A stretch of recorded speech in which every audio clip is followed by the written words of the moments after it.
गिबि मन्त्री डॉक्टर हिमन्त बिश्व शर्मानि दैदेननायाव आसाम सरकारा आइजोफोरनि थाखाय दिनै अरुणोदय 3.0 बिथांखि बेखेवबाय।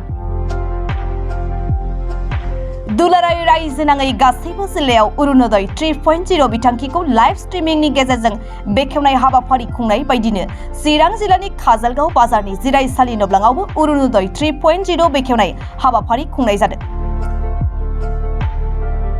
रायजोनि रांखान्थि लोरबां आइजो माहारिफोरखौ रांखान्थि बिथिंजों बोखांनाय आरो रांखान्थियारि बिथिङाव आसामनि आइजो माहारिफोरखौ गोख्रों खालामनाय थांखिजों आरो थांनाय लकसभा बिसायख'थियाव खोथा होनाय बायदियै दिनै फिन अरुणोदय 3.0 बिथांखिखौ दिसपुरनिफ्राय भार्चुएल अनलाइन कनफारेन्सनि गेजेरजों अरुणोदय बिथांखि बेखेवनानै होयो आसामनि गिबि मन्त्री डॉक्टर हिमन्त बिश्व शर्माया, जायनि गेजेरजों आसामाव थानाय आइजो माहारिफोरा बेनि गेजेरजों एसेब्लाबो रांखान्थि बिथिङाव जौगानाय फैगोन होनना बुंथियो गिबि मन्त्री डॉक्टर हिमन्त बिश्व शर्मा बिथाङा। दिनै बे हाबाफारिजों लोब्बा लाखिनानैनो चिरां जिल्लानि सिङाव थानाय काजलगाव बाजारनि नब्लाङावबो अरुणोदय 3.0 फोसावनाय हाबाफारिखौ अनलाइननि गेजेरजों आइजोफोरनो दिन्थिनाय हाबाफारि जानानै थाङो।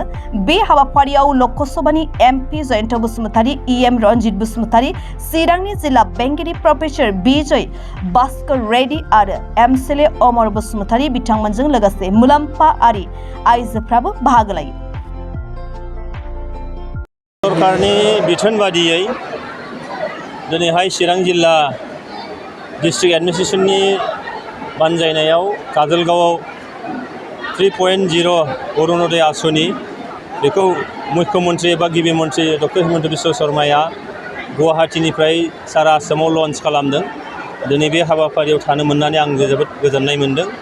मानोना जे अरुणोदय आसनि बे आसनिया दिनैनिसिमाव वमेन एम्पावारमेन्ट जिफोर स्किम दङ, दिनैसिम जिफोर लन्च जाबाय, बेनिख्रुइ गेदेरसिन नैबे अरुणोदय आसनि लन्च खालामनाया जों बुंनांगोन। मानोना बिनि सिगां बेबायदि एफाबां बुरजा मानसिखौ बोनथुमनानै बेबायदि आइजो जौगाखांनायनि हाबाफारि बा आसनिफोर मालाबाबो लानाय जायाखैमोन। दिनै जों नुनो मोनबाय जे दासिमाव 24,24,60,000 सुबुंफ्रा बे अरुणोदय 2.0 जों बोनथुम जानानै दङ। आरोबाव गोदानै जे अरुणोदय होनाय जागोन 3.0 बिनि गेजेरजों गासै 37 लाख थारमाने 37,40,000 बेनिफिसियारिफोरखौ बोनथुमनाय जागोन। आरो बियो जोबोद बाख्नायथाव मोनसे हाबाफारि। मानोना जोंनि गोग्लैसोनाय न'खरफोर दङ, गोग्लैसोनाय जोंनि आइजोफोर दङ, जायफ्रा न'खरखौ हाया गावनि न'खरखौ सामलायगासिनो दं। बेजों निस्सय बे आसनि होनानै आरोबाव जायफोर दुखिया न'खरफोर दं, गोरिब न'खरफोर दङ, गैजारोङिफोर दं, बिथां आइजोमोनहा न'खरखौ मोजाङैनो बेंनो हागोन होननानै आङो फोथायो। मानोना 1,250 रां मोननाय जायो बेजों, आरो बेजों मायाव खरस खालामनांगौ बेखौ सिदायै मोनसे बिथोन होनाय दङ, बेबायदि निस्सय खालामगोन। आरो बेजों लोगोसेयैनो खाद्य सुरक्षा आयेननि गेजेरजों दिनैहाय रेशन कार्ड होनायनि जिफोर हाबाफारि 19,92,136 थारमाने 19,92,167 गोदानै मोनसे रेशन कार्ड होनाय जागोन। बिनि गेजेरजों फुड सिकिउरिटिया निस्सय जागोन। मानोना उखै जानानै थानांनाय गोबां न'खरफोर दङ, बिथांमोना बिनिफ्राय रैखाथि मोननो हागोन।